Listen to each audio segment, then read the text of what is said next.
This video is going to be introducing a little bit more about myself. I haven't really spent a lot of time telling you guys who I am and my kind of story.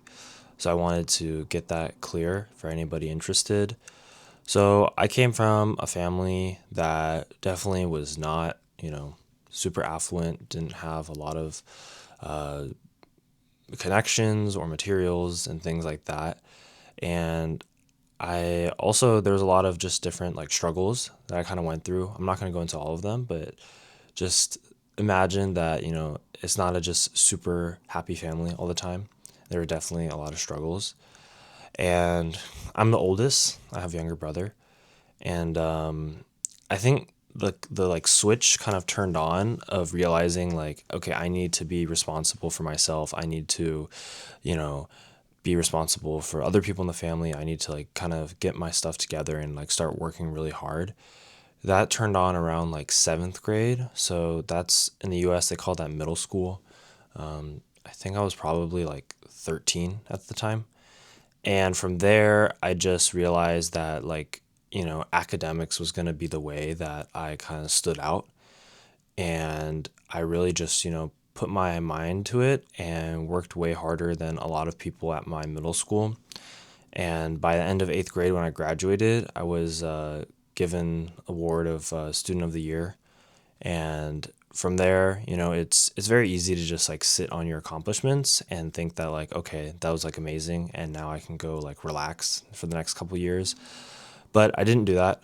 I transferred to a different high school because my school district was really too easy. And so I went to this really difficult like school that was known to be very competitive, very difficult academically, but they also sent people to very good colleges. And I remember when I first started, I was kind of terrified because my middle school, in comparison to some of these people, was like a joke. And they had gone to really advanced places. They had like studied really complicated things already. There was a freshman who was already taking calculus. So that means a ninth grader, which means they're like 15, 14. Yeah, 14, already have taken calculus and finished it.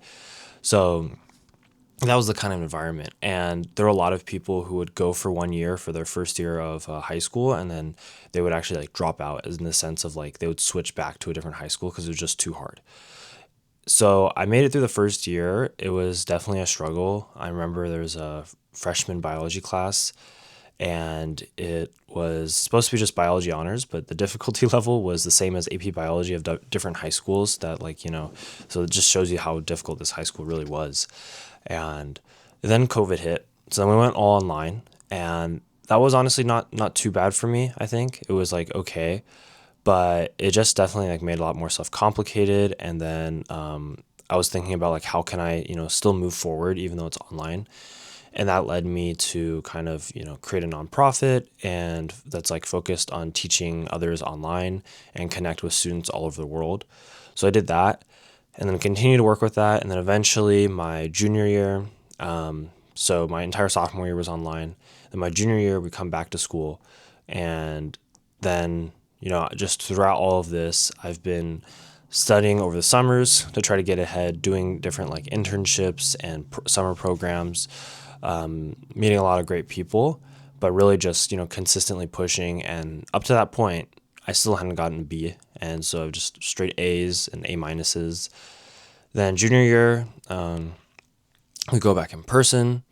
Well, I also forgot to mention I do sports. I was on varsity water polo. So since a freshman, I was on the most like advanced, I guess, water polo team.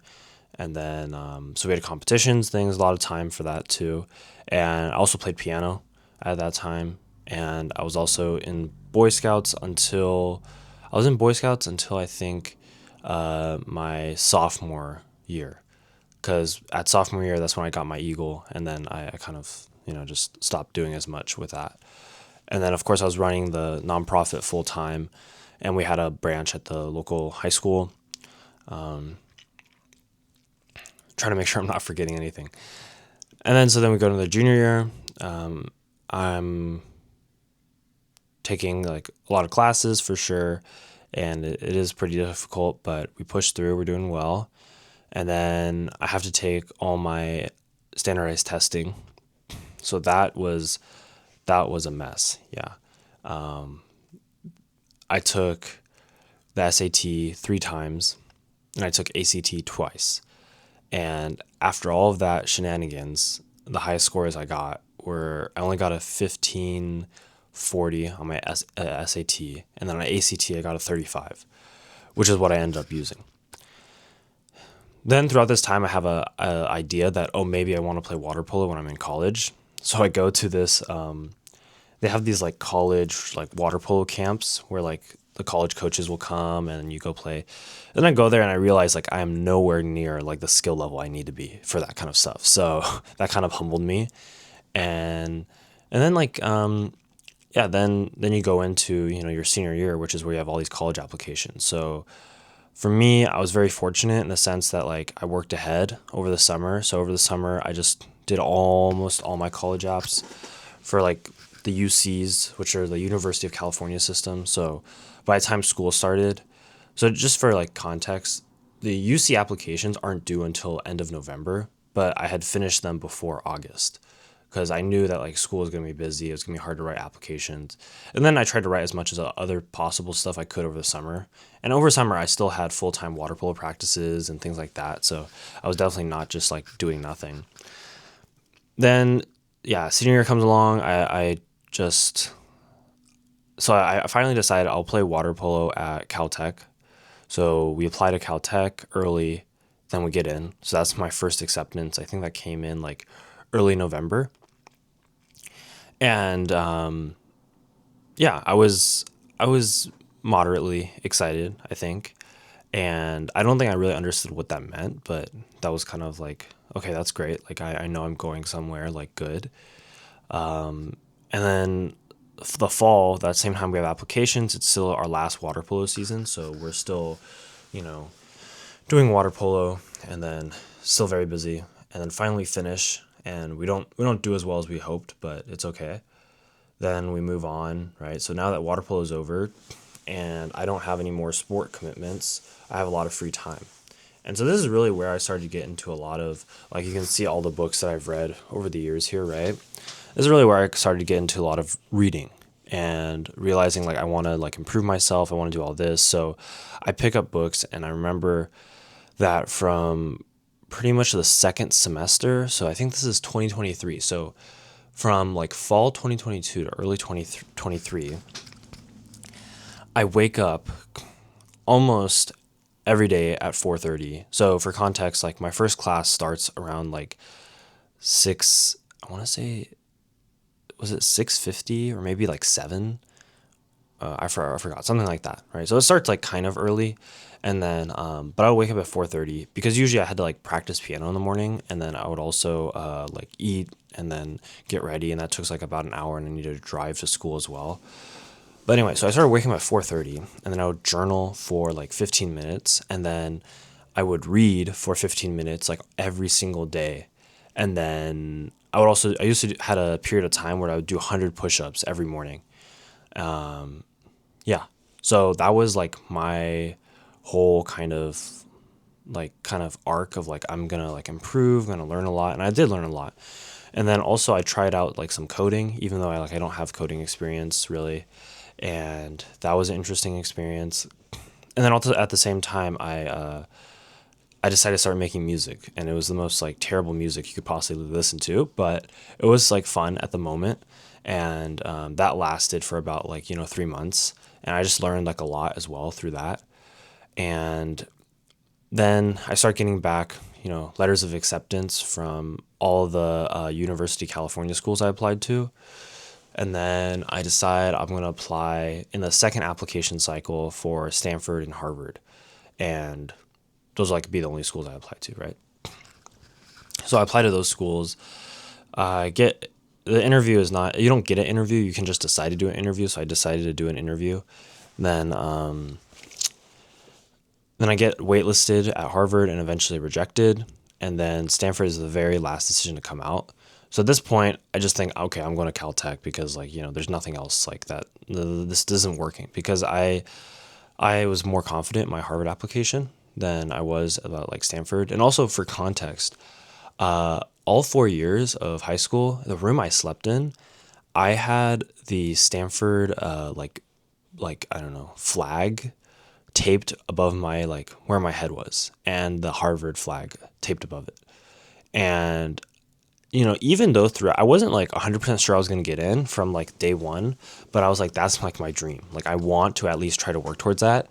And then as I learned more about college admissions, I honestly thought I wasn't going to make it. I thought I was just going to go to like a UC or something like that.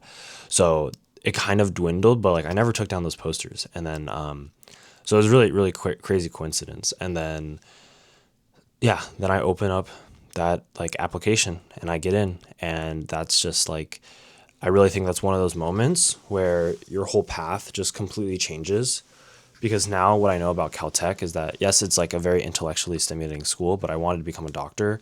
And so for becoming a doctor, it's not great because the classes are so hard that they're just like everybody has like very low grades, not because they're not smart, it's because the classes are just insanely hard. So very grateful that I got in.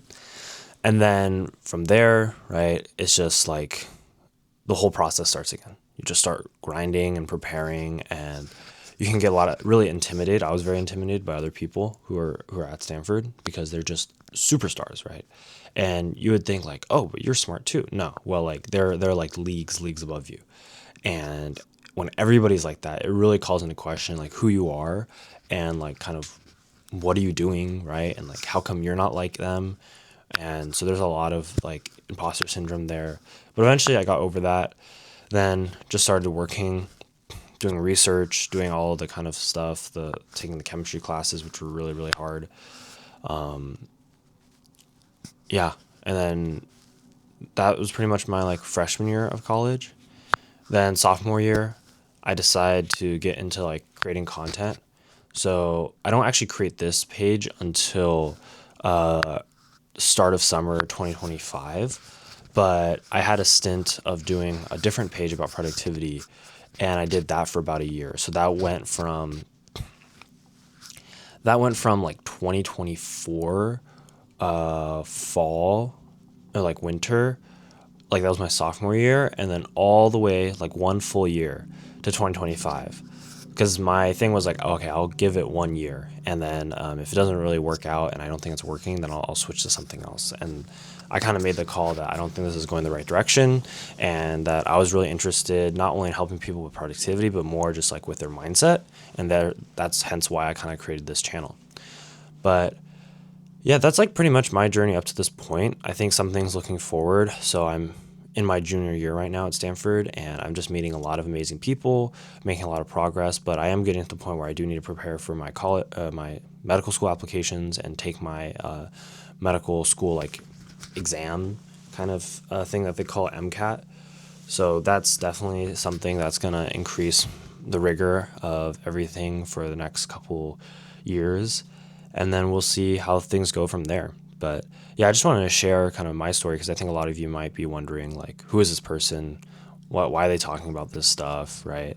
And like, what are they doing, et cetera, et cetera. But I think I really learned that if you push yourself quite a bit, you can achieve much more than you actually could. Because I think if I could somehow magically make my 14-year-old self appear, and I told him like, you're going to get into Stanford, which is like one of the most prestigious colleges in the US.